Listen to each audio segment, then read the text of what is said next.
button. So let's wait for the stream to fire up all across the fruited plain of the internet before we go ahead and get started. We've got to get this puppy queued up. Got to make sure the tubes are warmed up before we start rambling off at the yapper. We want to make sure that everything's working. And it looks like it is working, which is tremendous news. That means we can go ahead and get started right after I confirm that button as well. And that means we can start right now. Hello, my friends, and welcome back to yet another episode of Watching the Watchers Live. My name is Robert Gouveia. I am a criminal defense attorney formerly at the R&R Law Group, no longer at the R&R Law Group. Today, we're broadcasting from the Valley of the Sun, deep in downtown Phoenix, Arizona, and the word of the day is cancer. We have some serious stuff to talk about. First and foremost, we're going to check in with our friends over in Ohio because there is a plume that is spreading all over the place, all over the East Coast. You can see it detailed here in an aerial photograph. This was spreading all over Twitter like wildfire today. And you can see a big, smoky, cancerous cloud of death that is just loitering in the airspace longer than the Chinese balloon was even. And so we're going to talk all about it because there's some more info coming out. People have questions about how this happened and why was this traveling through Ohio? What was the response? Did somebody sort of jump the gun on the response? What's going on? So we'll update ourselves with the Ohio EPA. This woman is going to give us some details about the plume as it moves downstream. We've got a lot of conversation about sort of the, what's going on? Who is this impacting? And, a lot of questions about what the government is telling us. We also have an update from Governor DeWine. He is the governor from Ohio, and he had a press briefing. A lot of good questions. He explains the release. He consulted with the DOD before the release, right? This was all orchestrated, coordinated. And the smoke plume is now, meandering around the rest of the country. So he's going to explain what all of that entailed. Reporter asks him, would you go back to your house? You're sort of telling people to go back to their homes. Would you do that, Mr. Governor? And he answers that. So we'll see what he says. Questions about Pete Buttigieg, the transportation secretary, the guy who is basically running for president right now. A lot of transportation problems throughout the country. Individuals, newly elected senators like JD Vance have said maybe old Pete Buttigieg should get involved so some of this stuff stops happening. And nothing from him, though.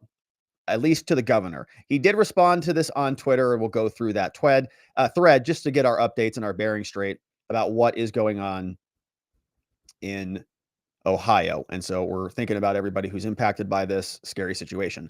We also are going to talk about a breaking story today. The Daily Mail got their hands on some interesting new documents that I want to read through, affidavits. And we love affidavits, especially when they are implicating Jim Biden, the president's brother, who allegedly helped facilitate a $140 million negotiated settlement with the Saudis. Wild story. So it turns out the allegations are this guy, this lawyer, his name is V. Thomas Laankford, signed an affidavit, said that his law firm was hired to negotiate a big settlement. They worked on this deal. There was a contract violation for these desalination plants over in Saudi Arabia. The details are really irrelevant, but there was a contract breach. $140 million was owed. Company hires these lawyers to come in and settle this debt, right? Collect $140 million.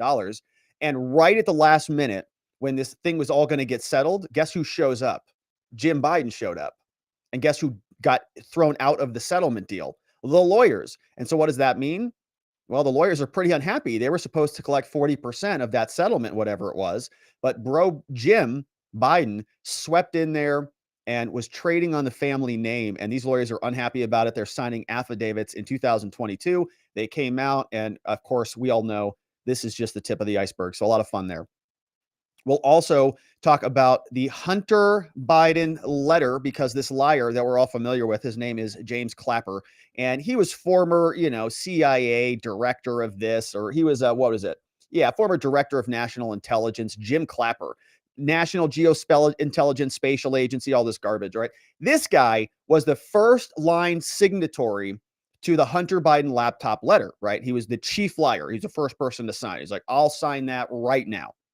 And as we know, that letter was basically fraudulent, right? They all very carefully implied in the letter that this was Russian misinformation without actually saying it. They were very careful about it. But the media ran with it. The Political story came out. They said Russian disinfo, dozens of former intel officials, right? That was the narrative right in the weeks, literally, before the 2020 election.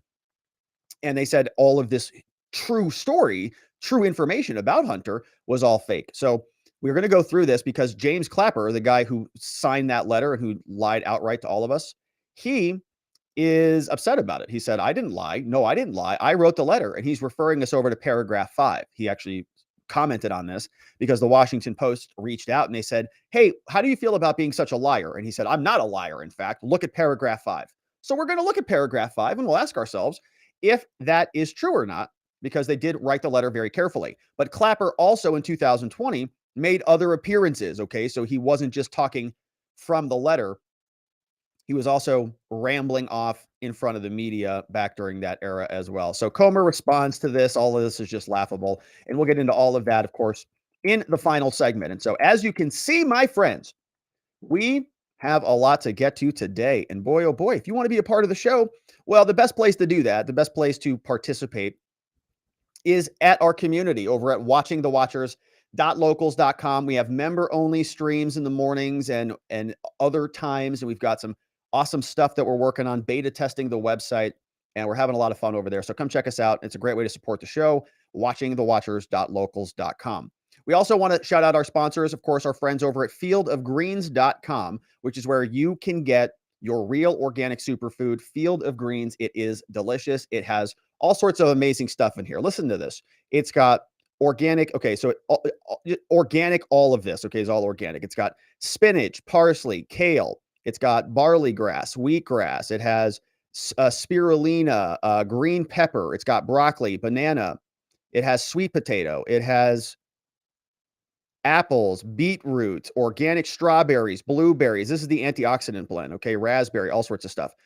Powder for blueberries. It's got cranberry. Okay, it's all amazing. All in there, fieldofgreens.com. Superfoods, man. It just gets your body pumped and energized. So check it out. Fieldofgreens.com. Don't forget to use code Robert. Save your 15%. And of course, we also have my former law firm. Of course, I'm no longer at this law firm. We decided to part ways amicably, but they are still the best law firm in the state of Arizona. Even better now, some people say.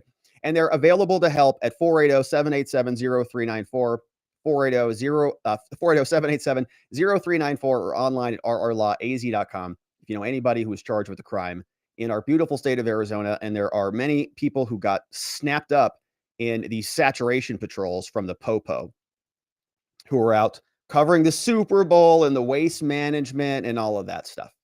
So now, my friends, it's time to get into it. The plume emanating from the chemical disaster in Ohio continues to spread, and we have new answers and new questions for some of the people in charge of this, including Governor DeWine from the state of Ohio. So reporters are asking him, you're saying everything's pretty much under control, right? Well, would you go home, Governor? And he's going to answer that question. We're going to see what he says. But there is new information about this plume because the plume is moseying around through America like the Chinese balloon. People don't know what to do about it, and it's just floating overhead. And so we have the Ohio EPA spokesperson who's going to give us some details on this. And if you think, hey, it's just Ohio, you know, I live in one of the other 49 states, or Canada, or Canada, according to Corrine, it is something that might be impacting you, okay? Even if you are not in the plume zone, you're also talking about the rivers and the farms and all sorts of just compounding, exacerbating effects. So it could be a big problem. And so we're going to go back and take a look at what this update provides to us from Reuters. This was posted on February 15th, and this is the latest. They say Ohio is cleaning up the toxic train derailment, but the plume moves downstream. Doesn't sound good. Cleanup is moving quickly. We are going to listen to Governor Mike DeWine. He was talking about this on Tuesday. He said that there are a lot of efforts being conducted and underway. However, we're still concerned about some things. Of course, we know what happened, the backstory here. Governor said the pollution did not pose a serious threat. He and several other Ohio health environmental officials cautioned at an afternoon press conference, which we're going to listen to, that residents using private water wells near the derailment should only use bottled water. Right? So if you have a well that you've dug and you're using the groundwater, consider bottled water. Reporters pressed DeWine and other officials about some of the residents' complaints about headaches and concern that maybe the government and the railroad were not telling them the entire truth. You're kidding me. They wouldn't be dishonest. I mean, they're probably as reputable as the CDC, right? The EPA, surely. One of the chemicals on the train, vinyl chloride, we talked all about it. It combusts at 8 or 9 degrees Fahrenheit. Bruce Vanderhorst, the director of the Department of Health, said that the compound spilled can cause headaches, but that the measured facts show air sampling is not reporting any danger. Cities that could possibly be in the Plume's path can turn off their drinking water intakes as it floats by. Okay, so as this chemical cloud floats overhead, you sort of shelter in place, right? Turn off your water. Officials said the volume of the river diluted the plume, and the plume did not pose a serious threat. Another aerial image of what is going on there. Now, union officials said they've been warning about an accident, and everybody else is pointing fingers now. Everybody probably needs more money and, of course, more government intervention to solve this, which I think is, of course, a joke.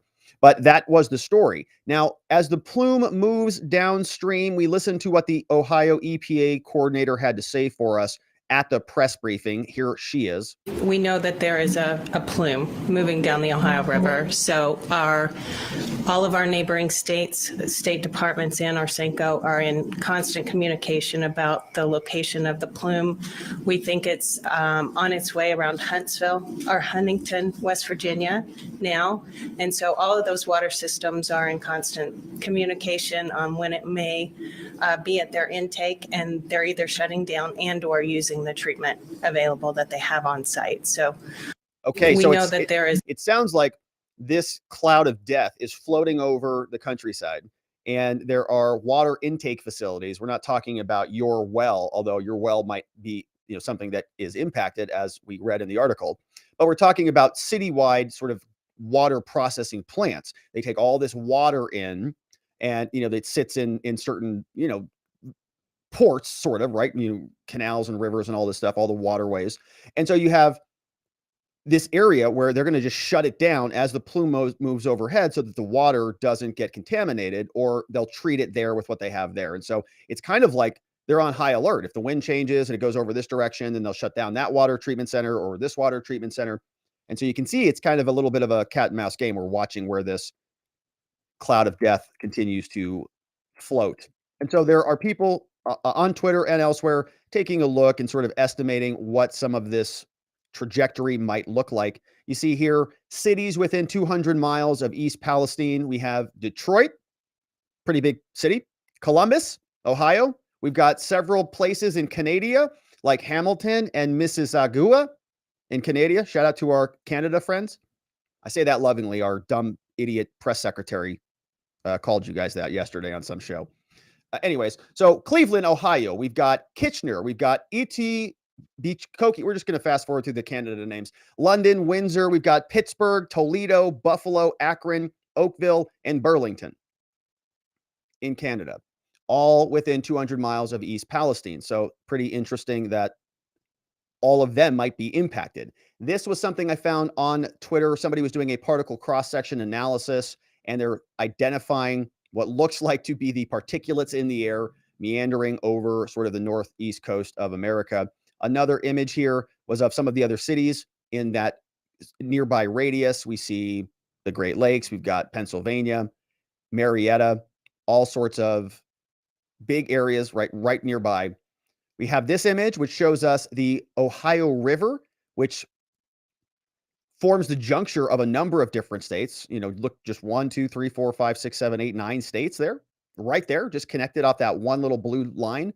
And then you've got tributaries and everything else that flows into. So it is pretty dang big, and it's not looking great. The Ohio River Basin will then flow into the other areas of the country, other regions of the country. So if it goes back into the Mississippi takes it up to the upper Mississippi River Basin, or down into the lower Mississippi River Basin. And how it's all flowing, I don't know, but it's not good, because if the plume is entering the waterways in multiple areas, it becomes problematic. So a lot of people are asking questions. Now, I certainly don't want to contribute to any unnecessary panic or unnecessary concern here. But we do have questions about our government, especially when they start trotting out this guy, the old lab coat bow tie guy. Remember this guy? We already saw this guy back during COVID. His name was Dr. Anthony Fauci. And he came out with his multiple face masks and his face shields. And he came out with his stupid lab coat. And he told us all that everything was going to be fine if we just did this stupid thing. And that stupid thing, turns out none of it really worked out that well for us, in my humble opinion. Follow the CDC guidelines. Now, it's a concern, right? I think that when you see that, when they trot out the person, he might as well have brought out his like EPA credentials. I'm an official EPA guy, I'm a scientist. I am a scientist, He should have brought out his credentials, his PhD and his dissertation. But whenever they drag somebody out like that, you start to ask yourselves, is this just a show for the cameras now, or what's going on here? We have questions about exactly the level of trustworthiness that is due to the people who are in charge. So we'll go over to Governor DeWine. He's going to explain a little bit about what happened here. He talks about the release, and this is what it sounds like. This was a clip from Newsmax. So the release occurred, as I recall, about 4:15, 4:20. Audio in this press conference is pretty trash, by the way. We, we're monitoring the air outside that area, and the air continued to be good. Fast forward to the time when we opened it back up a couple of days later. We had sent in members of the Ohio National Guard and had their protective suits on to measure the air. And no one went back within that area or was allowed back in that area until they could come back and tell us that the monitoring was consistently good. In fact, the monitoring showed that the air was basically what it was prior to the actual train crash, what we would have expected it to be. At basically that time. Nothing. People were then let back in. Our environmental teams remain in East Palestine, where they're working directly with the railroad and others to ensure that the site is thoroughly cleaned up with no shortcuts. This morning, I called Alan Shaw, CEO of Norfolk Southern. He and I have had contact numerous times since the crash. I discussed with him many of the concerns that we're hearing from residents of East Palestine. I asked him directly if he would personally guarantee that the railroad would stay there until absolutely everything was cleaned up. He gave me his word and his commitment that the railroad would do that. They would not leave until that was done. Wow, that's great. So the CEO of one of the biggest chemical catastrophes promised the governor, oh yeah, we're going to clean it up. Don't worry about it. And I guess that's good. So the CEO is going to take care of it. He's taking his word for it. Hopefully he delivers. But we have questions about this. A lot of questions about what caused the accident and about the decision to really start this release. Were there any alternatives? Was anybody consulted? Did the federal government know about this? Nobody certainly voted on this. Was this a private corporation exercising their pressure on really, this sort of intercommingled private government entity that exists in these situations? We were talking about this on a locals members live stream where, different states, like utility companies are sort of this weird pseudo government private utility. They're not really private companies. They're not really government entities. They're kind of this weird mixture of the two. And big infrastructure, projects like this are typically, in that bucket. So is this a situation where they were sort of leaning on the government and the government was okay with some of these decisions? Nobody wanted this to get bad. And so everybody just sort of said, okay, let's just go ahead and get rid of this thing because there's nothing else that we can do. I don't know. We'll have to see. But turns out the question goes over to Governor DeWine. Did you consult with anybody? And turns out he did. Apparently, he talked to the DOD, the Department of Defense. All right, we'll go to the online questions. Hi, yeah, this is Matthew Cunningham Cook with The Lever. Just wondering who besides Norfolk Southern was consulted on in this decision to do controlled release? Was there independent information collected by either the state of Ohio or the Commonwealth of Pennsylvania that allowed you to make a decision about the controlled release independent of what was being provided to you by Norfolk Southern? Yeah. Great question. Because we ask ourselves, did Norfolk Southern, the railway company, did they have the citizenry's best interest at heart? Or did they have their interests at heart? Did they want to cover this up as quickly as possible? Or were they being open and honest and transparent about how to handle this? Reporter wants to know if there was anybody independent who may have weighed in on this outside of just a government, of a private pseudo government entity that, of course, is very conflicted on this entire story. Consulted, as I indicated, we consulted. The Ohio National Guard was consulting directly with the Defense Department. The modeling was very important. We wanted to know exactly what the ramifications of the modeling would be, or of the explosion would be. So yes, we reached out to every expert that we could find. Reached out to everybody, consulted with the DOD. They did a bunch of modeling, and I'm seeing some comments in the chat, people saying, it could have exploded. An explosion would have taken that contained chemical that was not being released in a controlled environment and burned at the scene and blown it all over the whole country, or something like that. And I think that might be a valid point. But the question, right? The question is not necessarily about the decision. It's about how the decision was reached. Was this just Norfolk, the railroad company, just calling and saying, we got to do this like right now because of X, Y, and Z? Because you have situations like that where you say, well, maybe there's something being covered up, right? It's a conflict of interest. If in any other environment, if you're the person who does the bad thing, right, typically you have somebody who kind of comes in and oversees the remediation, right? If you get charged with a crime, for example, the courts don't say, well, you're on your own, go figure it out. Let me know if you need anything to penalize you more appropriately, right? The courts oversee that. Somebody oversees these decisions when an accident happens. There's some sort of oversight, right? That's what the government tells us why they're so important, is because they're overseeing everything. So accidents like this don't happen. They've already got a billion different regulations. And so they need more of them. They need more unions. They need more money to make sure this crap doesn't happen. How much more do they need? I don't know. But apparently they need more because this accident happened and we're seeing more and more accidents happen. I don't think it's a money problem. I don't think it's a technology problem. I don't think it's a private sector capitalism problem. I think it's a gigantic bureaucracy, mismanagement, government incompetence problem. But they keep pretending like they know what they're doing and that they're acting with all of our interests in mind. So he explains a little bit more about the smoke plume as it makes its way across the East Coast. Let's listen. Question is from Dan DeRoos, WOIO in Cleveland. Good afternoon, Governor. Thanks for taking the time for an update. The one thing that hasn't been discussed today is the giant column of doomsday-looking smoke that went up after the quote-unquote controlled release and burn. Are we just supposed to believe that that just disappeared, that went up into the atmosphere and just went away?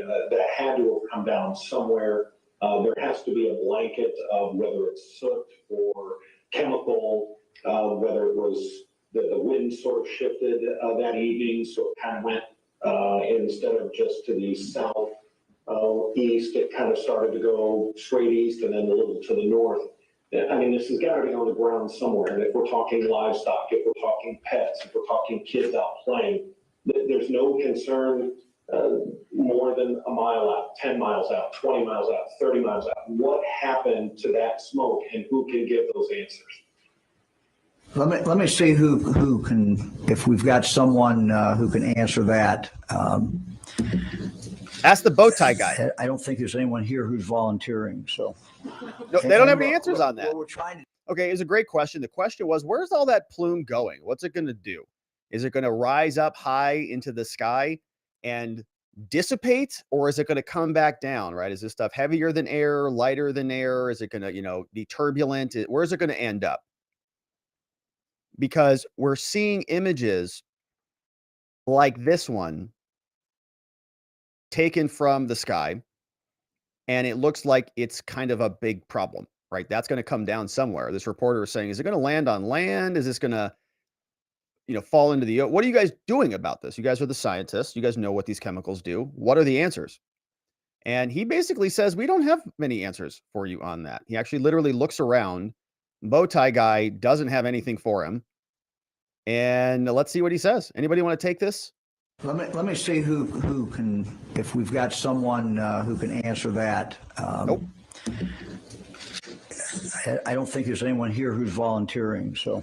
Nope. And look, what we're trying to do is be very, very careful, follow what the science is. I don't know what the science is in regard to that. But we'll try to get you an answer. If we can't get it today, we'll try to get you an answer later. No answers on that. No answers where that's going. All right. I will say the only thing I can say for sure is that we were monitoring the air.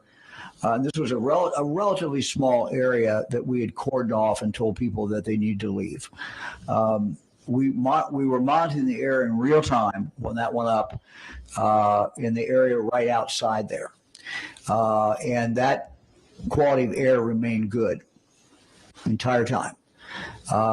We later, the next day, went in, of course, within that area, the red area and the yellow area, and started measuring it, and it was good. But at the moment when it went up, we were still getting readings. My understanding is they're still getting readings right outside that area that indicated that it was good. But I cannot answer your question. What happens when that goes up? All right, that's an interesting thing. So a lot of unknowns, and people are asking themselves, well, is it safe to go home? Is it safe to drink the water? Are my animals going to die? We've seen a lot of photographs, and we talked about this 2 days ago, of videos from local reporters saying fish are dropping dead and people's chickens are dropping dead. And it's not a good situation. People's pets feel sick. People have headaches and nausea and all sorts of stuff. And our government, they tell us, everything is just basically fine, except it's kind of not that fine, right? Here is to his credit. He's being honest with us, and I appreciate that. Governor DeWine gets asked, hey, Governor, that smoke plume that's floating around the whole world, is that a problem? Or would you go back home to your house if you were in that area? And also, Governor, if you were to live in the area, would you feel comfortable moving back into your home?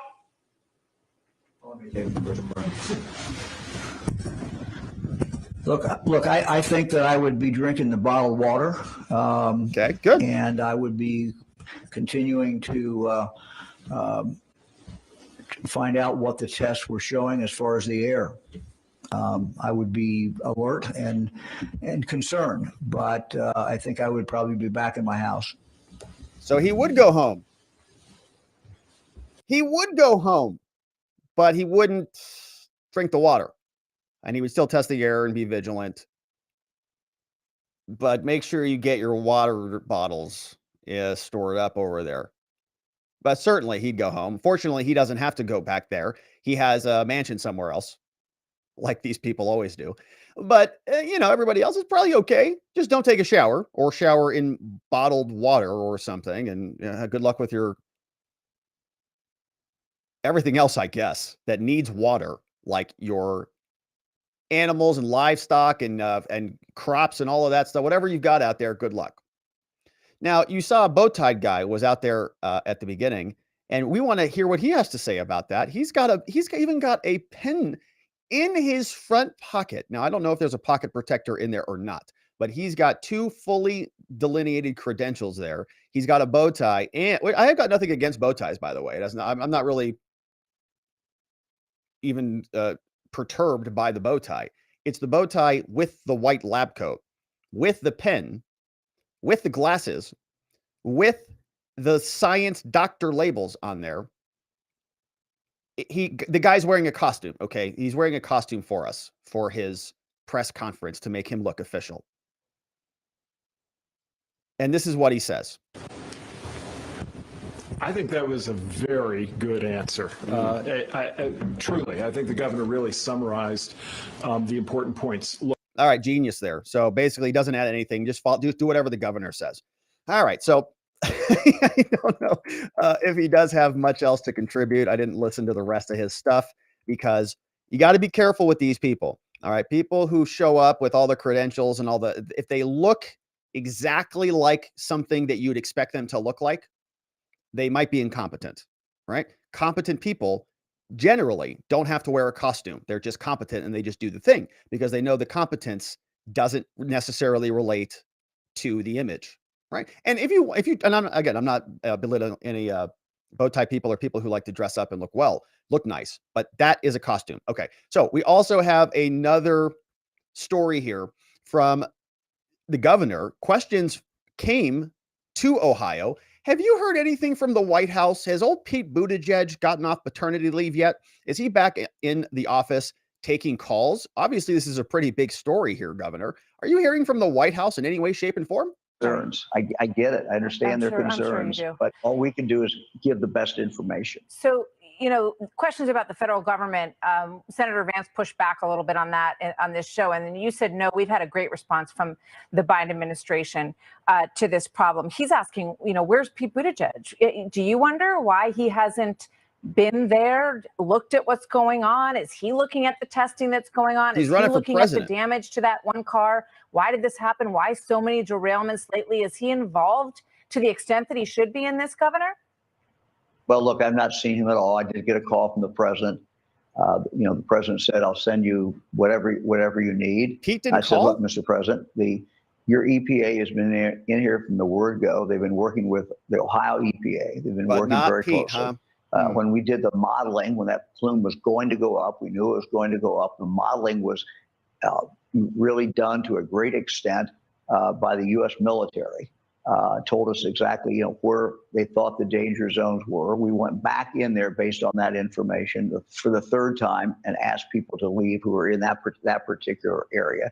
We continue to monitor outside that area. And frankly, as those monitors continue to show that air outside that particular area when this occurred was in fact safe. So look, we are concerned. We're not going to leave. We're going to continue to do everything that we can every single day, 24/7, because look, this could be my family in there. It could be some loved one in there. These are people we care about. They're our citizens, and we're going to do everything we can to protect them. We hope so. We hope so. Now, there was a response from Pete Buttigieg. He did actually post about this on Twitter. This was 2 days ago. And here's what he said. February 13th, 6:24 p.m. He writes, I continue to be concerned about the impacts of the February 3rd train derailment near East Palestine, Ohio, and the effects on families in the 10 days since their lives were upended through no fault of their own. True. It's important that families have access to useful and accurate information. He writes, the U.S. Department of Transportation has been supporting, right? You notice this language is very fun. Has been, like he's been working this whole time. And he said that here too. I continue to be concerned. So he's starting in the middle of the conversation. It's very, very neat way to communicate. It's like he just jumps right into the conversation, hoping you don't notice that he's been missing for a while. U.S. DOT has been supporting the investigation led by the NTSB. Our Federal Rail Administration and Pipelines and Hazardous Materials teams were on site within hours of the initial incident and continue to be actively engaged. He says we will look to these investigation results and based on them, use all relevant authorities to ensure accountability and to continue to support safety. He says, in the meantime, our federal partners at the EPA are on site and monitoring indoor and outdoor air quality to test for VOCs and other chemicals of concern. He says the EPA has screened 291 homes and no detections were identified, which is good news. And 181 homes to remain. To request screening, please call the number on your screen or visit more information at the website response.epa.gov. All right, so they're doing some work, and we're going to see what their results reveal for us. And hopefully it is something that is quick and clean and everybody is healthy and well. We have JD Vance, who is a newly elected senator from the great state of Ohio, and he is chiming in here today. He was on Fox Business and talking about the groundwater, because even though a lot of this might be gone, let's say a month from now, right? The Plume may be gone. We'll be talking about, I don't know, another Russian hack or Donald Trump's spy balloons or something. And it will come back again, and we'll ask ourselves, what about the groundwater? Is it all now going to show up in our food? Are the cows going to be drinking the water and it's going to end up in your big juicy steak? Hopefully not. Here's JD. Well, there's a few things, Maria. First of all, Governor DeWine is exactly right. This train was not labeled as high hazardous. We're looking into why that was. That's likely a screw up on the Department of Transportation side, and we're trying to investigate that as we speak. The second thing, the thing that we're most focused on right now, Maria, is the quality of the air and water, especially the water. We're encouraging everybody to get their ground wells tested. There are a lot of private wells in this area, and we want to make sure that the water is safe to drink. The EPA, we've been really hammering them on what the acceptable safety levels are for the drinking water in East Palestine. We've yet to get the answers that we want, and so we're continuing to follow up on that. And then there's the third element of this, Maria, is why did this happen in the first place? Why wasn't the train labeled as high hazardous? That means that a lot of people didn't know what was on the train in the first place. Why have we gotten into a position where we're having hundreds of train derailments every year in this country when we just spent $1 trillion on infrastructure? This stuff should be becoming less likely, not happening as frequently as it is. So there's a lot of issues here, but right now my main focus is the health and safety of the groundwater in East Palestine. Yeah. All right. So interesting comments. We're going to see what the groundwater looks like, and we're going to see what all of these agencies have to say as soon as their results come out. Pete Buttigieg saying that there will be reports, and we'll take a look at it when it does come out. But that's the latest in Ohio, the Plume spreads. We're thinking about you, my friends in Ohio. Hopefully you're doing well. To everybody impacted by this, of course, we'll continue to cover it. Thank you for subscribing. Thank you for liking this video, sharing it with a friend or family member, and we'll look forward to seeing you on the next one. All right, my friends. Now, we're going to change gears a little bit, and we're going to talk about this deal between Jim Biden and the Saudis. The president's son, Jim, apparently settled the deal for $140 million with the Saudis. Nice big payday if you can shave off a percentage point or two off the top of that. How do we know this? Well, there were lawyers who got stiffed on the deal. They were hired to be involved in the settlement of that $140 million debt. And right at the finish line, guess who swooped in there? Jim Biden, Joe Biden's brother, and the lawyers were thrown out. They're unhappy about it. They were supposed to make 40% of that $140 million, and they're not going to get it. So they filled out 2 affidavits that apparently are sitting with James Comer on the oversight committee, and it's going to be a lot of fun because these affidavits are implying that Biden's brother, Jim, used his relationship with Joe Biden as he was the sitting vice president in order to settle these deals. This is the brother that we're talking about, Jim Biden, James Biden, somebody who we've seen a lot of in the Hunter Biden laptop files and that story. But the Daily Mail got their hands on this affidavit. Let's take a look at the full story over from their website. They tell us Jim Biden admitted, that's the president's brother, that he was hired to negotiate a deal with the Saudis over a $140 million deal. Why? Because of his position and his relationship to his VP brother, Joe. Now, we are going to go through the affidavits because 2 of them were submitted. But I want to give us a little bit of background here. Jim's younger brother, Jim, 73 years old, was at the center of a $140 million settlement. According to documents, Jim told a former U.S. Treasury official, somebody who went and interviewed him, who is a part of this investigation, that he was brought in because of his position, his words, not ours, his position and relationship to the vice president, Joe Biden. So trading on his family name led to delegations in Saudi Arabia. You can see the Biden crime family here getting real close to each other. They really like to get close to each other in this family. It's a strange thing, but that's what they're doing. In fact, actually, it looks like Joe is leaning back a little bit, maybe even a little too close for his comfort, which is a weird situation. This is the fee agreement. We're going to look at it. This was the deal between the lawyers and the company to settle the claim. We also have the various affidavits submitted by the actual lawyers. And so let's get right into it because these are interesting documents. The first item that I want to cover is the fee agreement between the entities. Now, this is a very interesting fee agreement because it's quite short, in fact. Let me show you what it looks like. This document is a fee agreement between lawyers and another entity called The Hill. It was drafted on February 15th, 2011. Irvin Richter, he is out of New Jersey, and he's involved in this situation. All right. So we got to get the party straight so we can put all the pieces together. But if we zoom way out on this thing, we have a group of lawyers and we have a company called Hill International. That's it. Lawyers and Hill. The company Hill is hiring the lawyers, and the CEO of this Hill International company is called Irvin Richter. So we've got Thomas Laankford, the lawyer. He signs this contract. This is a fee agreement for the execution of legal services. So the lawyer signs the fee agreement. Yep, these are the terms. And the company signs the fee agreement. Yep, these are the terms. What are the terms for? Well, there's a debt that they've got to settle. There's a claim that Hill has, this construction company. They're suing the Saudis. They say that they were completing a construction project that was worth $132 million for the Saudi government, and they didn't get paid on it. So Hill says, we need you lawyers to go collect that money. They owe us money, man. The whole government does. 132 million bucks. So Hill hires these lawyers. This is the full fee agreement, I guess. It's actually wild how short it is, one page. $140 million settlement fee agreement is just one page. Firm and client responsibilities. They say Hill, the company, is going to cooperate with the legal team. Firm fees. The lawyers who signed on this, they're going to get 40% of the recovery. Okay. So the lawyers are saying, if we get you 132 million bucks, what you're owed, we're taking 40% of that off the top. Okay. That's a big payday. More than a third of that is going to go right back to the lawyers. Holy moly. Settlement. Now they say Hill, the company, they have the right to accept a settlement offer. And if they don't get a full 132, let's say they settle it. They say, Saudi, okay, you owe them 132, but we'll take 80. Or they'll take 100. Okay, we'll settle for 100. The lawyers get 40 million bucks to settle that and get some money back. So the attorney's fees, of course, are going to be discussed in their governing law, of course, out of the Virginia. And then we have the contract. So that's it. So we know all the moving parts now.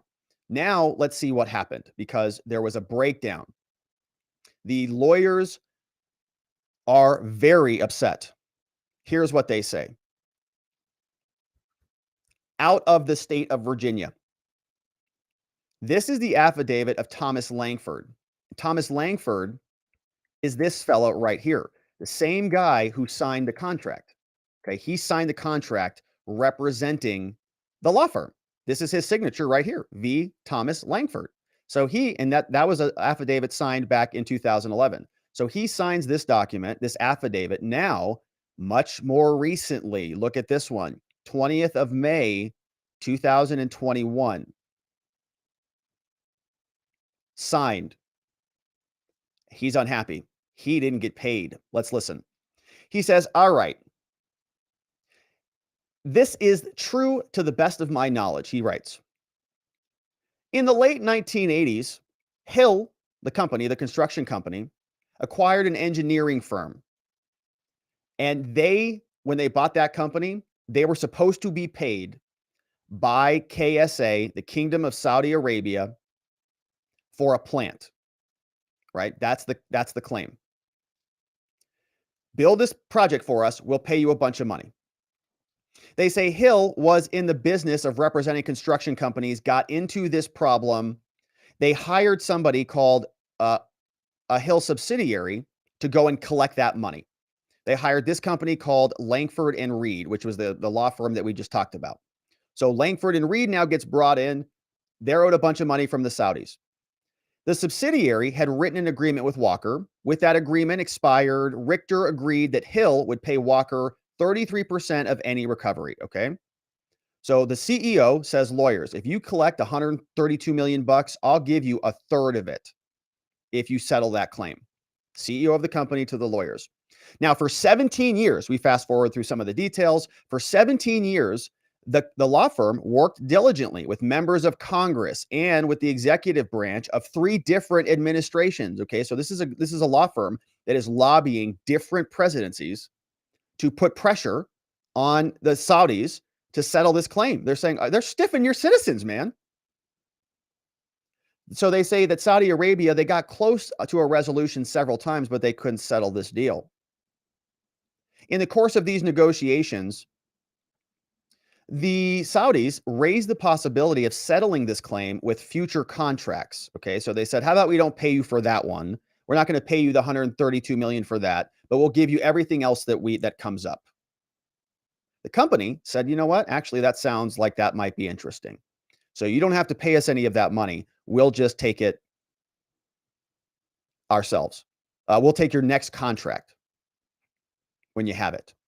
So in 2010, then Richter and Walker and the law firm asked Walker and the law firm if they could put any more pressure on Saudi Arabia. Okay, so they're panicking a little bit. The company was in perilous financial shape. They needed cash flow. They needed anything else from new contracts. They said, hurry them up. We either need the new contracts or we need to get paid. So they call their lawyers. Is there anything else you can do about it? They say, hey, let me think about it. They request Walker, something. This is all blanked out. Would be a good addition to the team. So the law firm then executed an engagement letter, the one that we just read. They would be brought in now for 40% of the total fees. Now, on the same day in 2011, the professional firms, meaning all of these lawyers, okay, so Hill has now a whole team of lawyers lobbying to get this money back.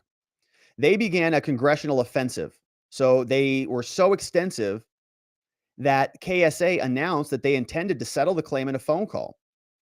So the lawyers were putting so much pressure on Congress. Congress is calling up the Saudis and they're saying, you better settle this. The parties understood that, okay, they're going to settle this debt for $100 million. The lawyers are going to get 40 million of the 100 million. After many delays, there was a meeting that was scheduled mid-February. The professional firms, though, the lawyers who did all this work to settle this case for 100 million, guess what?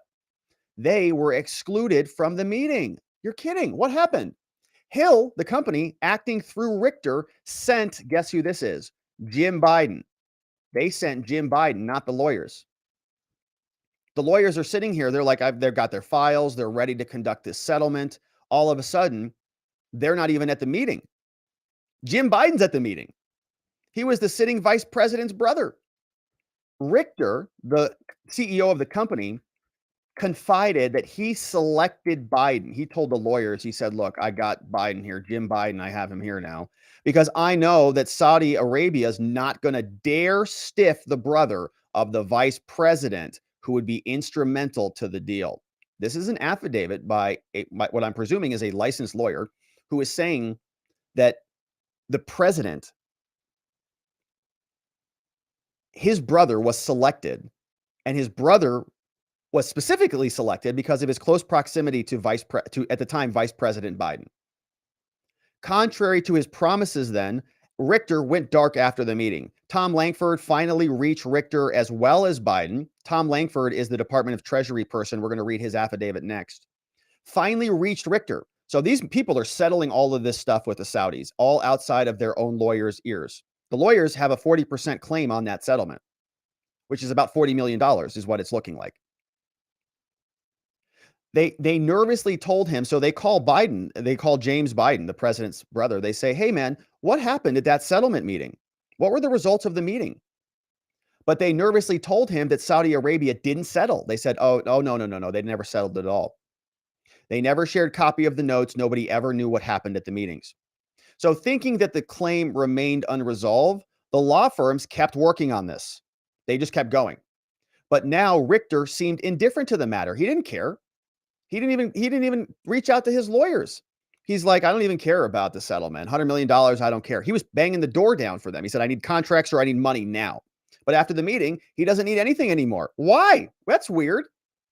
In addition, high-ranking U.S. government officials who had previously been helpful became very guarded. And they emphasized that Hill was doing lots of business in Saudi Arabia. The professional firms' lobbying efforts suddenly met with no success. Weird. So James Biden, the president's brother, gets a phone call. Suddenly the Saudis are put at ease, Hill's put at ease, and all of the government entities that the firm was communicating with, they all put their shields up because Joe Biden presumably did something, right? Jim Biden went back and he said, listen, here's the deal. Okay, Saudis, you do this. Hill, you do that. Here's what I'll do for you both. And you give me 10% of this for the big guy. And I'll go back and I'll tell VP Joe. And VP Joe will put this in place and everything changes. The lawyers are sitting here going, what? What the heck happened here? Where did all this come from? So suddenly everything changes. In early 2014, the professional firms proposed that Hill, they still don't know what's going on. So they say, all right, Hill, enough of this already. You better file a lawsuit against Saudi Arabia to enforce the promises made by their lawyers.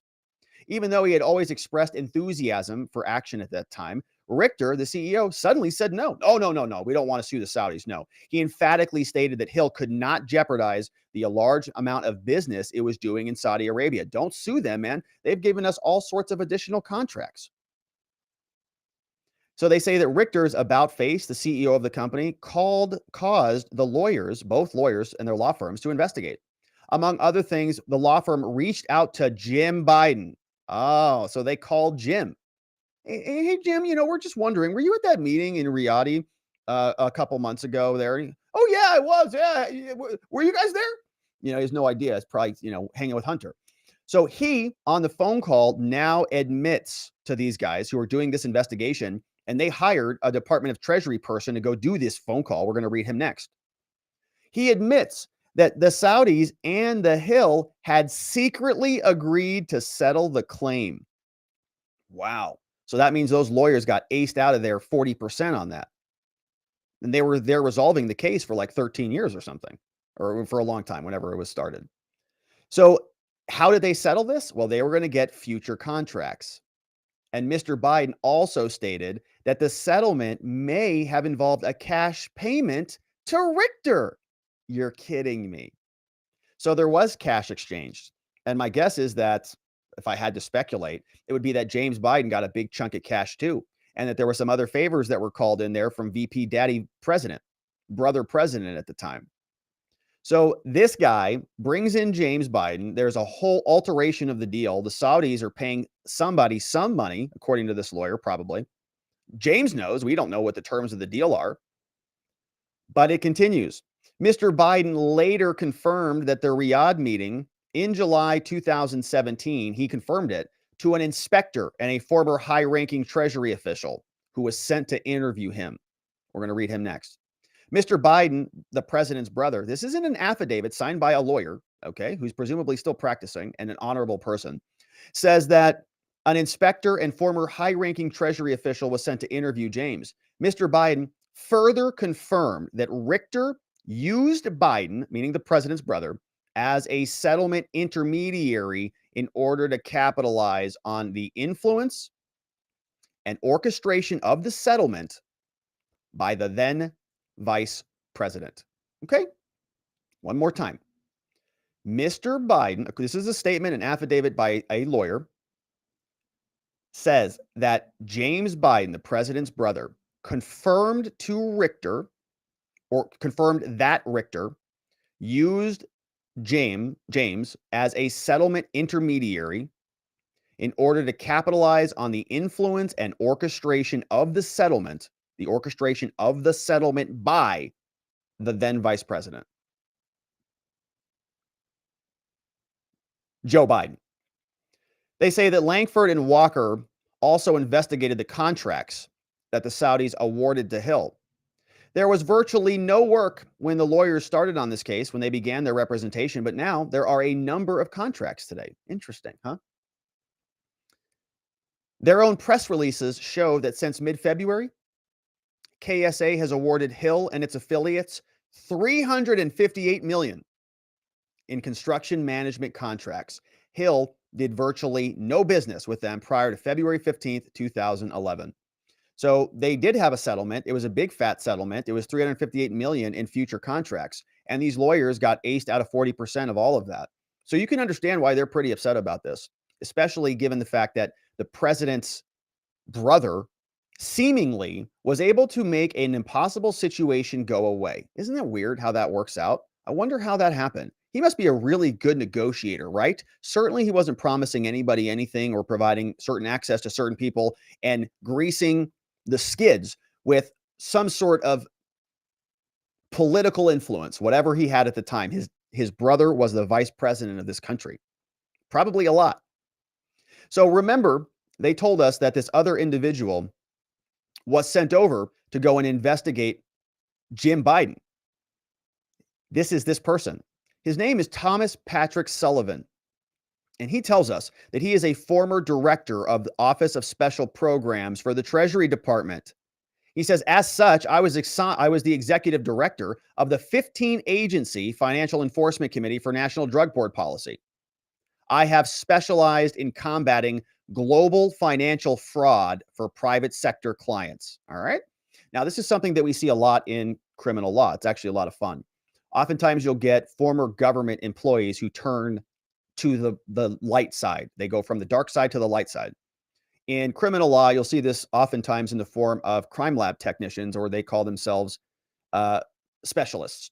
So they will do all of the blood work analysis. They'll do all of the crime lab work, and then they'll retire from there after their 20 years or whatever, and then they'll go take private cases for the defense. Same thing here. This guy worked for the Department of Treasury. Now he's working for the defense. So the lawyers hired him up, and they said, all right, you spent probably 20 years investigating defendants. Go investigate James Biden. So I'm guessing he's probably pretty good at what he does. These people are actually pretty good at what they do, and they have sense to get out of the government and go into the private sector. So we welcome them. But here, he tells us, on or about July 16th, 2017, I traveled by car out to someplace in Pennsylvania. And I did that to interview Mr. James Bryan Biden, the president's bro. I did not call to make an appointment. Oh, he just did a pop-in. Don't you hate that? Mr. Biden did not know I was going to attempt an interview. He just showed up unannounced. According to my employer, Mr. Biden had been previously employed as a consultant to the firm of Hill International, the company that needed the money, and may have had direct knowledge about meetings with the government of Saudi Arabia concerning matters that would be governed by a partnership agreement between my employer and Hill, right? The law firm, he's hired by the law firm to go investigate. So he says, when I went out and did my interview, I had the following tasks in mind. Number one, determine the nature and the extent of the relationship between the company and Mr. Biden during a series of meetings between Biden and the government of the Saudis that apparently occurred mid-February 2012. Apparently, they were discussing receipt of final payments for work, right? That big $132 million contract. They were there talking about it. But people are saying, why is James Biden here? He's not involved in this at all. Number two, determine who attended these meetings from Hill International and the government of Saudi Arabia and any other possible participants. So he's an investigator. Determine what the outcome of the meeting was. Determine exactly what Mr. Biden's position was declared to be to the Saudi representatives, and determine what the final payment outcome was for Hill. All good stuff. He says, I arrived at Biden's home at approximately 2:17 p.m. in the afternoon. I walked to the front door, rang the doorbell, knocked on the door several times with no reply. Because I could hear music coming from the area of the backyard, I took the pathway to the right of the doorway and stopped to call out again at the garden gate. I was immediately confronted by two large, very wet German shepherds. Biden's got a couple of big puppies out there to protect intruders, against intruders. They displayed extremely menacing behavior, he says. His dogs are pissed, but managed to stay on their side of the 2-foot-high gate. Just as the dogs began to relax, as I refused to back away and spoke to them, a man called the dogs and came. In somewhat a shuffling gait around the rear of the house from my left, and calmed the dogs and let me in by opening the gate and apologizing for the dogs. He says, I'm sorry about that. I told him, don't worry, that the dogs were just doing what they were bred to do. They only lasted a few seconds before both dogs tried to jump into my arms, ruining my shirt and my trousers, and displaying non-breed acceptable traits with an intruder. This guy's great. This guy's great. That's outstanding. Oh, the poor shirt, man. They just wanted a good pet. Did you pet them? I hope you pet them. Okay, give them some love. Give them a little, just give them a little love. I'm sure he did, but that is true. It is non-breed acceptable traits with an intruder. It is true. That's a way of saying, they jumped up on you. All right, so the dogs settled and they were shooed away, he says. Mr. Biden and I introduced ourselves, and James asked me to join him on the back porch. He offered me some towels to dry off. His shirt and trousers were ruined. He was seated at a small table, and he seemed to have been reading some business papers. So I introduced myself as being hired to look into some issues, right? You see this scene oftentimes in the movies. I'm just here to ask a few questions about your meeting with Hill International in Saudi Arabia during February 2012. I said, I was looking for all of the facts and that I was not there to try to trick him into making any statements against his interest. I explained to him the difference between an inspector and an investigator. He agreed to answer questions, but he asked if he needed a lawyer and said that his wife, who was at their pool with the dogs, was a lawyer and she could join us immediately. He said, well, I'd love to answer questions. Do I need a lawyer? Oh, honey, you over here? Please come and get this man out of here. I told him that he could always have a lawyer with him, but that again, I was not a part of law enforcement nor an investigator, and that all I wanted was his answers to some questions about the events of the meetings. He said he agreed. He again agreed to answer my questions, and we proceeded without a lawyer. Oh, that's a pretty stupid thing. Well, all right, let's see what happens. I asked Mr. Biden to describe his position with Hill International. Not a good call. All right. Anytime somebody comes up and asks you questions, doesn't matter if they're part of law enforcement or not, man. Typically a good idea to not answer questions. Otherwise, your statements end up in an affidavit that looks just like this on your screen. So here, he asks Mr. Biden some questions. He said that he had been hired to do, quote, business development work for them. Yeah, we all do business development, don't we? He says, and that Saudi Arabia was a country that Hill had him assigned to assist with. Yeah. He stated that he was often sent to meetings to represent Hill because, of course, the name didn't hurt. All right. In quotes. Of course, the name didn't hurt, given the fact that I'm a Biden. I don't know anything, including anything about the right to remain silent, but I do get paid big money for doing deals I know nothing about. And that he was the former vice president's brother, or words to that effect, right? So he's name dropping even with this guy. He repeated this statement at least twice during our interview. By the way, my brother used to be the vice president, by the way. James Biden, Joe Biden, right? My bro. Let me see what Joe's up to right now. I'll just send him a text here. Just say, hang on one second. Hey, Joe, how are you? Texting the former vice president here. Probably going to run for president again, by the way. How are you, Joe? And all of that stuff. Now, I asked specifically if he had attended a meeting with Saudis and the Ministry of Trade in mid-February 2012 to receive final payment for the work that Hill had performed. He gets right to the questions.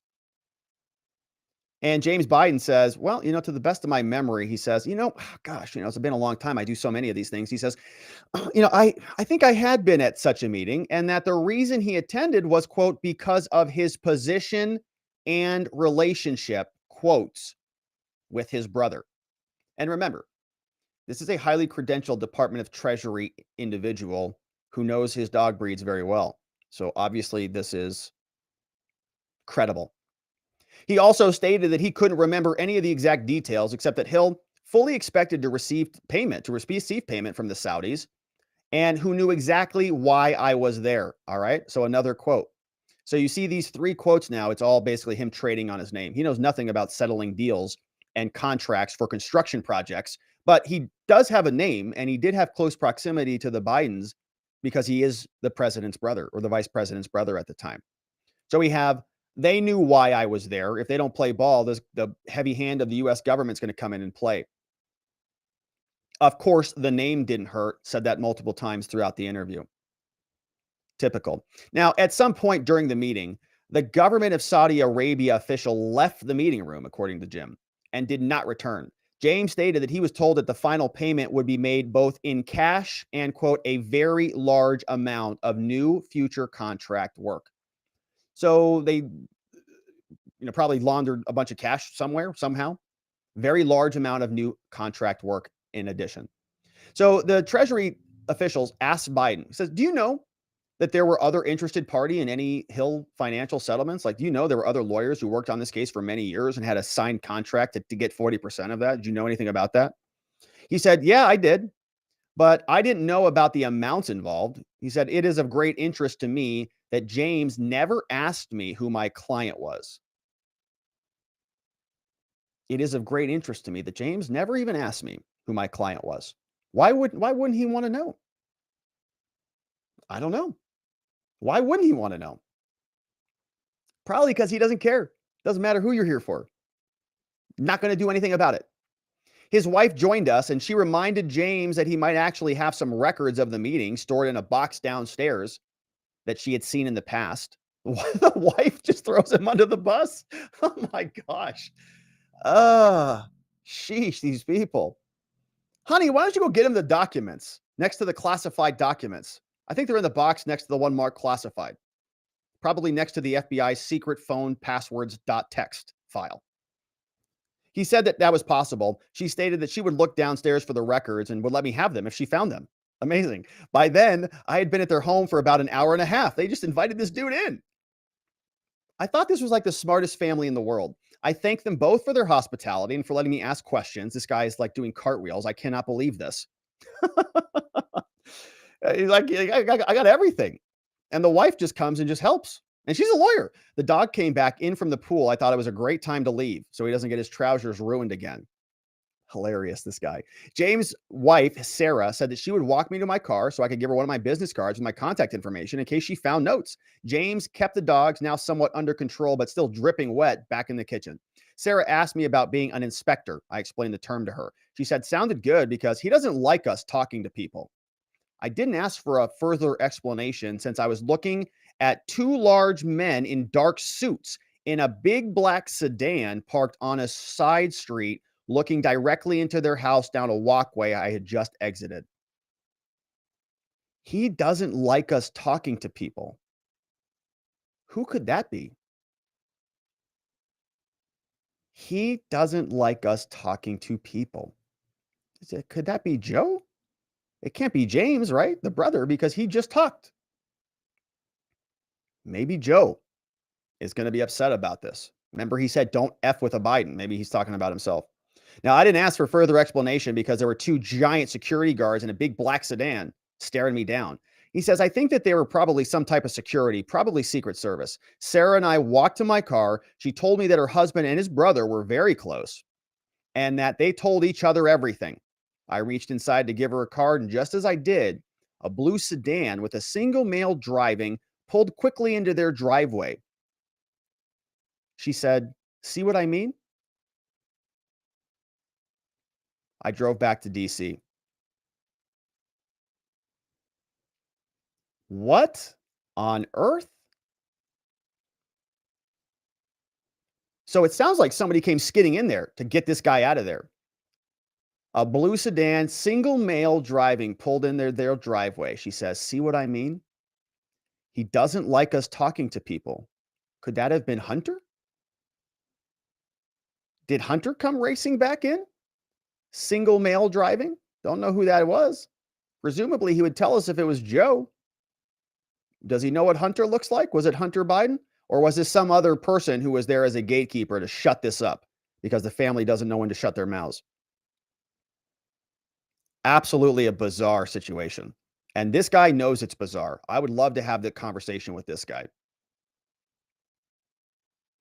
Absolutely amazing affidavit from Thomas Patrick Sullivan. He knows there is some seriously funky stuff going on out there, big time. So shout out to Thomas Patrick Sullivan wherever you are. It'll be fun to know more about what he says. That is the Biden crime family in full effect. So those were the two affidavits that came out. We're going to continue to see what this delivers for us.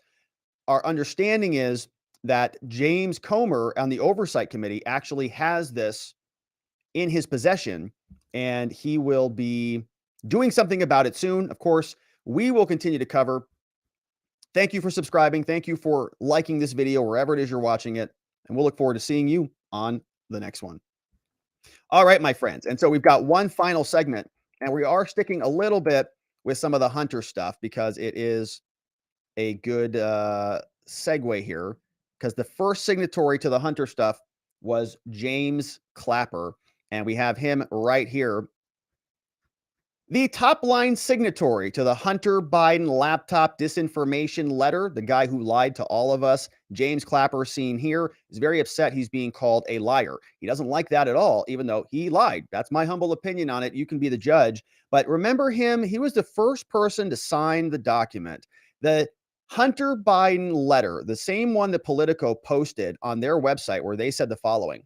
They said that the Hunter Biden laptop story, remember that one that popped out in October right before the election? They said it's Russian disinfo. This is their headline. Hunter Biden's story is Russian disinfo, dozens of former intel officials say. Now, to be fair, they never actually did say that. They said it has all the hallmarks of Russian disinfo. And so Politico took that and sort of embellished it a little bit. But the first person to sign this document was right here, James Clapper, former Director of National Intelligence, former Undersecretary of Defense for Intelligence, Geospatial Intelligence Agency, Director of the DIA, the Defense Intelligence Agency. All right, absolutely involved, top to bottom with all of the intelligence agencies. And he is very upset that people are now calling him a liar for lying to all of us. The Washington Post concocted this article for us. They give us a briefing on the Hunter Biden laptop and claims of Russian disinfo. This guy, Glenn Kessler, calls himself the fact checker, whatever that means. And he writes the following. Now we're going to fast forward through most of this. We know that we followed a lot of this history. We talked all about the lies, saying Adam Schiff and others were calling this Russian misinformation and disinformation. But Politico actually published the story. And now we've got a bunch of letters being sent out to all of the 50 signers on the letter. They all want answers, right? Why did you guys sign this letter if it was blatantly false? You said it was Russian disinformation. It wasn't. It was true. So what happened? So the fact checker here on the Washington Post reached out to 12 people who got Jim Jordan's letters, and we went through those letters previously. Most of them did not respond to these letters at all. But we learned that the letter was organized by this person called Michael J. Morrell, former deputy director of the CIA. And it was written and edited by a number of senior intelligence officials who had served in many different administrations. They all signed it. He was long considered a top candidate for CIA director. Did you get that? Morrell, the guy who organized the letter, was considered a top candidate for the CIA director. So it's very convenient that he wrote a letter that very much helped Joe Biden win the presidency so that he could have the possibility of being appointed to the CIA director, right? See how corrupt all of this is? So when this fact checker reached out to people, we got some answers back. James Clapper responded. He said there was a message distortion. He doesn't like what Politico said. He said, all we were doing, says James, all we were doing was raising a yellow flag that this could be Russian disinformation. He says Politico deliberately distorted what we said. It was clear in paragraph 5, he says. He said he was unaware of how Biden described the letter during the debate. And of course, Biden said, no. What Trump said about the laptop is all fake because 50 so-called intelligence idiots signed this letter that he got to use as a pretext for his little fictional narrative. He could have just asked his son, hey, Hunter, crackhead, are you available? Is this your laptop? Oh, it is? That's a problem, right? And he could have been honest with all of us, but he didn't do that. So he instead relied on the letter that was totally fraudulent. So no one who has spent time in Washington should be surprised that journalists will take stuff out of context, said somebody else, another signer. And so the list goes on and on. Politico says the article fairly reported on and summarized the letter, and I agree with them. I think the letter does essentially say that without saying it. And so as you saw, we have James Clapper, who is very big mad. He says, all you have to do is look at paragraph 5, and paragraph 5 will show you everything you need to know. And so we are going to look at paragraph 5 because it is sort of on his side. But his statement isn't. Paragraph 5 supports what he says, but his 2020 statement doesn't. And we're going to get there in one quick minute, right after we talk about being ultra healthy with fieldofgreens.com. Because, of course, as we all know, it would be nice to lose some of those leftover pandemic pounds, some of the holiday pounds or Super Bowl pounds, but we're all sick of those weight loss ads and fad diet pills, all that stuff. We've all been there. We've all done that. And we know they don't work. But you know what does? Eating 5 healthy servings of fruits and vegetables every day like I do. You do that and you imagine the weight falls right off. You feel healthy and vibrant. But vegetables, not a fan. Fruit, who's got time for that every day? It's a lot of work. Instead, we can talk about Field of Greens. It is a science-backed formula of specific fruits and vegetables that you're not going to find in any other product. Proper nutrition reboots your metabolism so you burn calories the faster way and lose weight a healthier way. Field of Greens is the only brand backed by a better health promise. You're going to look healthier, feel healthier, but the best proof is going to come at your next doctor's checkup when your doctor looks at you and says, my goodness, you've lost weight, whatever you're doing, keep it up. And so it's very easy. Let's get you started. Go over to fieldofgreens.com. Don't forget to use code Robert to save 15% off your first purchase today. Fieldofgreens.com. You're going to feel great, vibrant, energized. It tastes good going down. It's got all sorts of amazing stuff in here, stuff that you probably don't eat every day. It's got an antioxidant blend. It's got a metabolic blend. It's got an organic greens blend. It's got it all in there.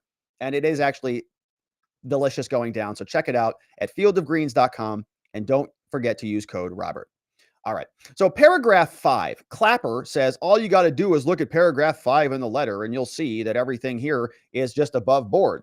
And remember the letter. This is what it was saying back on October 19th.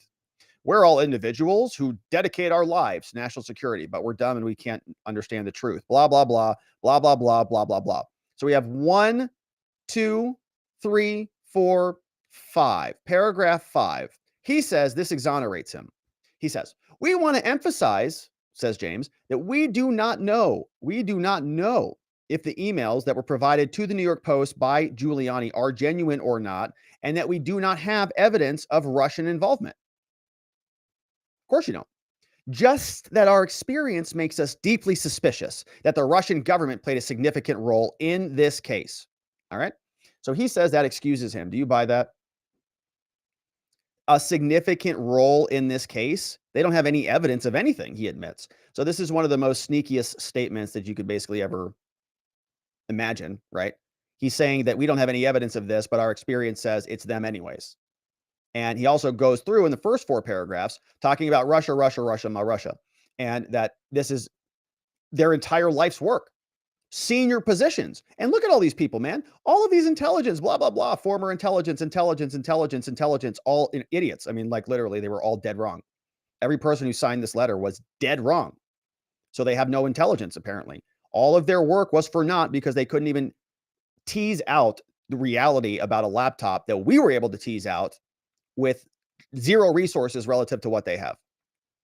Pretty amazing. So James Clapper signed this right here. So in my reading of this, it sounds like I think Politico nailed this. They got it right. They are saying, even under paragraph 5, reading it in the light most favorable to him, he is splicing 2 opposing statements together, and they're logically inconsistent. So that's why he can't use that as an escape hatch, even though he wrote it to be an escape hatch.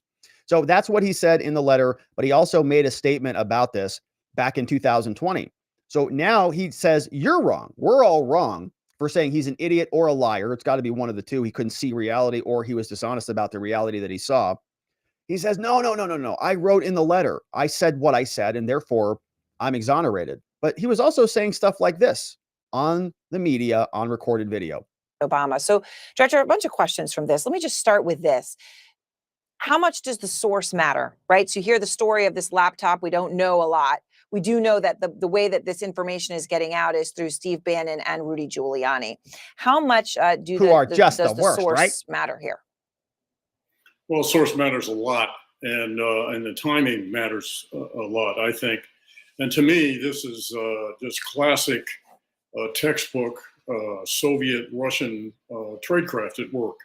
This is, he said, this is Russian tradecraft at work. This case is Russian tradecraft at work. The Russians have analyzed the target. They understand that the president and his enablers crave dirt on Vice President Biden, whether it's real or contrived, it doesn't matter to them.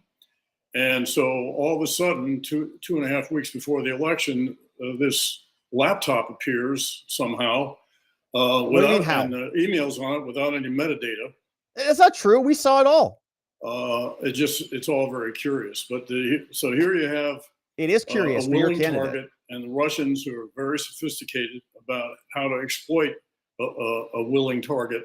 And to me, that's what's at work here. And that's what's at work here, right? The Russians are exploiting a target. That's what's at work here. So he is openly, this is kind of freaky, isn't it? This is what they were doing on CNN in 2020. This is what the news was for all of us. Former ex-intelligence, whatever. openly saying this to all of America in the months right up before an election, weeks before an election. Totally erroneous, absolute disinformation as far as we could tell, a liar. And he was openly sharing all of this on CNN. And so, when you try to figure out the specifics of, whether that meeting email, for example, is real in the midst of this, do you think stuff like that could just have been planted in there and be completely fake? I do. Yeah. I think the Totally. emails could be contrived, particularly since, as I understand it from what I've read, Yeah.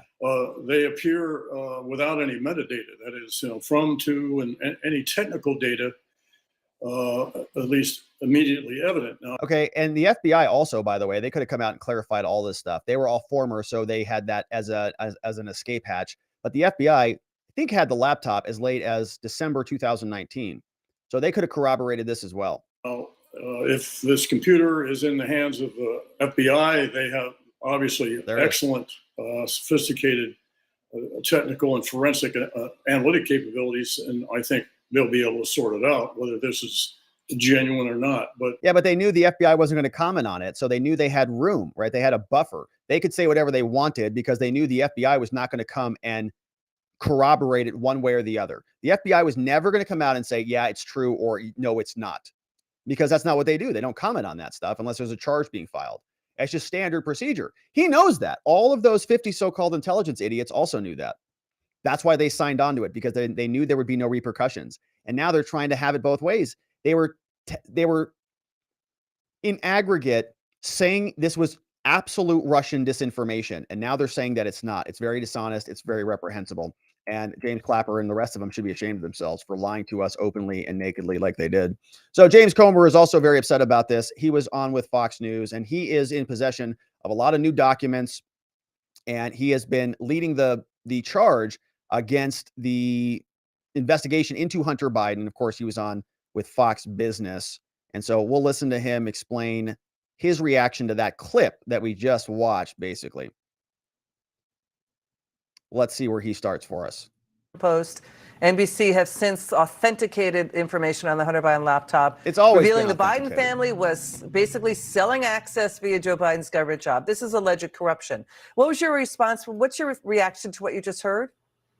Well, if Clapper or those other 50 intelligence officials want to blame someone, if they want to throw someone under the bus, they should throw Joe Biden under the bus. Because remember, in that presidential debate, when Donald Trump phrased the term "the laptop from hell," Joe Biden flatly denied that, said it wasn't true. He implied it was Russian disinformation. Yeah. So these characters that worked for the intelligence community all went along with Joe Biden's narrative. So if they're really sincere about trying to find someone to blame, they should blame Joe Biden. And this is something the media, remember when I had the press conference in November after the Republicans won the midterm elections to formally announce that we were going to investigate the Biden family for influence peddling, all those media outlets attacked the Republicans for having the audacity to investigate Joe Biden. And even the Associated Press and Bloomberg, as early as November of just a few months ago, were saying that the laptop was Russian disinformation and that it was a conspiracy theory. Liars. Now everyone knows. CBS did the forensic audit. The Twitter executives testified in our committee last week. There's no question the laptop is authentic, and there is very damaging evidence within that hard drive that would implicate not just the Biden family, but also Joe Biden in influence peddling with our adversaries, including Communist China. So let's stay. Yeah, and including what we just read through with James Biden and other deals in other places around the world. So they go through some of the other emails, and let's see what else Comer has. Convince people that because he was Joe Biden's son, he could help them navigate the bureaucracy of the federal government. So obviously, the more people that Hunter Biden could prove to Communist China that he had close connections with, the more money his family would rake in. And this is another example of how Joe Biden or Hunter Biden, through Joe Biden's network, sold himself to our adversaries in China, Russia, and Ukraine. So this is proof that this family was knee deep in with communist China and trying to sell access to the federal government. And Congressman, it's also about Obama White House officials. The email suggests Max Baucus helped the Biden family set up meetings with Chinese officials in the U.S. Embassy in Beijing, right as Hunter was involved in the BHR Partners, that Beijing-backed private equity firm controlled by the Bank of China. I mean, they're sending each other emails about all of this, about working with Max Baucus, getting his help in China. That's the important thing to know, Liz. And this is what gets lost in translation. The media, when they're constantly defending the Biden family for potential corruption, they'll say, well, that may have happened, but it happened when Joe Biden was a private citizen. That is not true. You will see in the laptop, the text messages and emails, much of this happened while Joe Biden was vice president.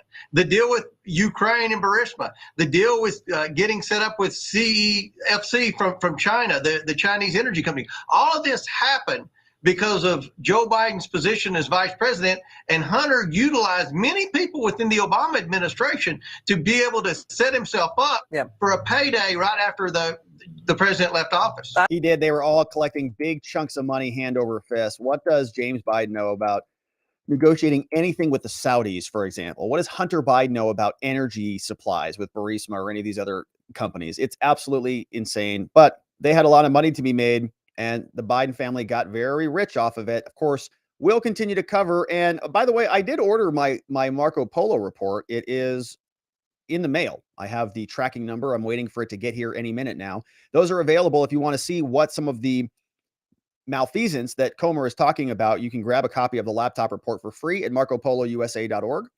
Our friend Garrett Ziegler over there, they do great work. And you can also buy a hard copy because it is a nice coffee table book and it's a nice memento of history of the disgustingness of this family. And of course, we'll continue to cover it. Thank you for subscribing wherever it is you're watching this. And we'll look forward to seeing you on the next one. All right, my friends. And so that is it for us on the day. We are going to see what you have to say about it, of course, and we're going to go over to watchingthewatchers.locals.com. But I saw a couple very generous super chats come in, and I'm very grateful for those. So thank you to those of you who sent those in. Let's say thank you. We'll also say hello to our friends on Rumble and our friends over on Twitter in a short, quick minute. But first, big thank yous go out to Jonah Ryan, who is chiming in the chat. Says London, Ontario here. Shout out from London, Ontario. Hopefully you guys are doing okay up there. I think I saw that city in the list of the potential blast zone from this chemical disaster. So hopefully you're okay. Says, oh yeah, just got my new air purifier and nebulizer for my birthday today. Well, that's convenient, Jonah. Yeah, it's convenient. I don't know, are air purifiers rated on toxic gases? I'm not sure. Hopefully you're okay, though. I mean that seriously. Fred Petamonte is here. He says, Rob, absolutely nothing happened to Johnny or me today. I'm scared. I don't know what to do. I don't know what to do either. Fred, based on the past pattern, not that it is predictive, but certainly I would be thinking, if I were in your position right now, that, that feeling when things are a little bit too quiet, a little bit too eerie, like something big's coming. That's kind of how I'm feeling for you. I'm not, it's not even my puppy, but it's your puppy. And so I'd be very concerned about that. So good luck to you. Let us know what happens tomorrow. Could be a disaster. We also have Mark Pate is in the house. Thank you, Mark. Very generous super chat. Says, for your new endeavors, Robert, I always enjoy your content. Way to go, WTG. Thank you, Mark. Very generous. I do appreciate that. This show is now supported by you, and so I'm grateful for it. Thank you for all of the super chats that came in from our friends on YouTube. And thanks, Mark. I appreciate you being here, my man. I've seen your support in the past, so thank you very much for sending that one in. I do appreciate it. All right, and we had our friends over on Rumble. Blue Bunny's over there. Let's see who else is in the house. We got Annie Get Your Gun. Annie Get Your Gun. I think you added a profile photo over on Rumble. I like it. Profile photo it up, my friends. VNT Kiss has a profile photo. User 1121's over there. Odessi is in the house. Curtis Bartle sent in a super chat. Says, thanks, Rob, and the mods. Yes, we love the mods too. modding down the fort for us. And thank you, Curtis. I do appreciate that one, man. We got motorcycles in the house. Artie Parks over on Rumble. Salty Zippers there. CV Media's in the house. And Dog Digger as well. Millie and others. Vientikis is modding the fort down for us over there. We had Patricia shared looks like an interesting photo over on our Twitter chat. I'm sorry, on our locals chat. We're going over to Twitter in a minute. But here we had a couple very nice tips come in from our locals friends. Patricia sharing this one. Yesterday, there were 3 trails in the sky floating all over the sky. I'm wondering where you're at. Yeah, I've seen a lot of those. I don't know what the deal is with those. I haven't really looked into them. Chemtrails is what she's called them. Am I allowed to say that on YouTube? I don't know. I just did. We'll have to wait and see. Here we say MNL Hayes says, thanks for another great show, Rob. Well, thank you, MNL Hayes. I appreciate you as well. And very generous. We got an awesome community over there. We did a fun morning chat. They've been very generous, helping me beta test our new website, letting me know what is broken. And so we're going to be talking about that soon. Zulu is here, gifted 5 memberships again. Zulu has been very generous with the membership gifts. And thank you very much for doing that, Zulu. So who's coming in? Thank you, courtesy of Zulu. We got One Nation Underground is now here. Kathy Bowman is in the house. Lavender Nana is in the house. Love that name, Lavender Nana. We have Drea D. We got C. Fetzer is in the house. All gifted memberships. And we're grateful for that. Thank you, Zulu, for expanding our community. And we're doing member-only streams now on YouTube. And so come check that out. Except I'm trying to figure out how to notify our YouTube friends a little bit better. I think I have an idea on that. I'll try that tomorrow. All right. And so very generous, Zulu. Thank you very much. I really do appreciate that. And let's check out what's happening on Twitter before we wrap it up and go over to our after party on locals. We'd like to say hello to the free speech platforms out there and support those of you who are supporting us and connect you. So if you're on Twitter and you'd like to connect with other watchers out there so you can support each other out there in the Twitterverse, this is a great place to do that. We've got, how many viewers are on here right now? Let's do a refresh on this one. 6 viewers? Holy moly, it's out of control. And John McGarvey just submitted some new memberships as well. It's going to be out of control tomorrow. It's going to be total madness. Let's see who's joining us, courtesy of John McGarvey. Shout outs to our newest members, Michael Allen Hughes. Oh my gosh, there's 10 memberships here. Michael Allen Hughes, Mirror Man is in the house, Vegas Woman 702, which is a Vegas area code, because I used to get a lot of phone calls when I was doing, when I was first starting out as a lawyer. All the Las Vegas phone numbers would call for speeding tickets. And it doesn't work the same way here as it does in Vegas. So they would all get mad at me. I'd say, no. It doesn't work that way here. Scooby Fish is here. We got Joshua G's a new member, courtesy of John McGarvey. We got Vegas Woman. We got her. Yeah, I think I said that one. She says sweet though. Gloria B. We've got Danks Proceed is in the house. Sweet Girl. Oh my gosh, my chat's flying away. Sweet Pie, and we got Tattoo in Wonderland, all coming on board, courtesy of John McGarvey. Super nice. Thank you, John. Thank you very much for doing that. I really appreciate it. Our membership's going to be just out of control, and I'm looking forward to it. It's going to be a lot of fun. All right, so we had a couple comments out on Twitter.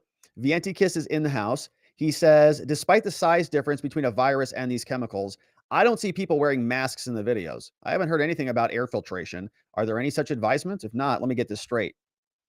We're supposed to believe. Yeah, where's Fauci? Does it help with chemical particles too? I don't know. Talk to the CDC. V says, just remember, they're not fact checkers. They're the narrative control team. Yep, that's a true statement. Norman Lee's here. Great live stream as always, Rob. Thanks for being here, Norman Lee Smith. Are we following Norman? Now we are. We have Suzanne Tate says, $140 million?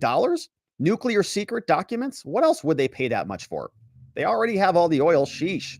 Yeah, I don't know what it was. I think it was like desalination plants or some sort of, it was a construction project, but I don't know what it was specifically.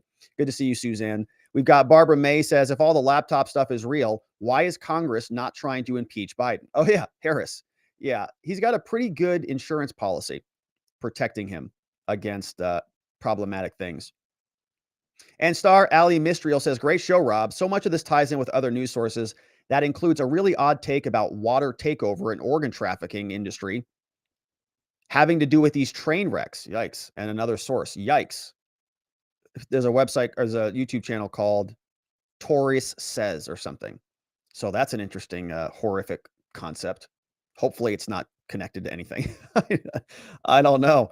But those were the great comments over on Twitter. And we appreciate everybody for following us over on Twitter and following all of the other watchers over on Twitter. So our community continues to grow.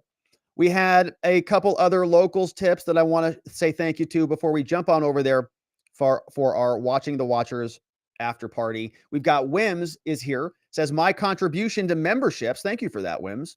And yeah, you know, I do get people from time to time who will send me an email. I actually have, I think, 1 or 2 emails that I have to scholarship into our locals community. So thank you, Wims, for that. And thank you, Savvy Sue, for that one too. Says, thanks, Rob. Thank you, Savvy Sue. Thanks for the support on the program today. MNL Hay says, thanks for another great show.